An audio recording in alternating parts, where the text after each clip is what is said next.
Got a 2021 Ford Mustang. I'm going to show you how to replace the battery in your remote.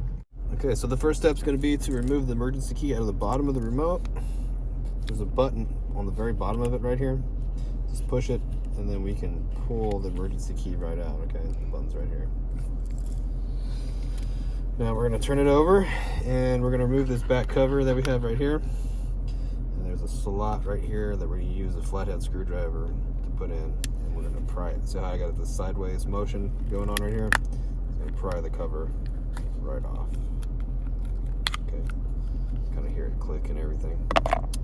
Turn it upside down. There's another slot right here. We're going to use a flathead screwdriver to work the battery out. Okay, and get a new battery, and I'll show you the size.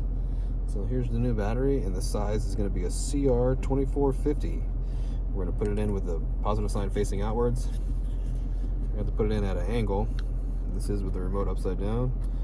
We'll just push it in, and it'll hold it in there. We're going to grab our cover, turn it right side up again, and it goes in the top first. And we just snap it on. Snaps on, no problem. Emergency key right back in, and that's it. I hope the video was helpful, and it was. I appreciate it if you liked and subscribed. I'll catch you guys in the next video.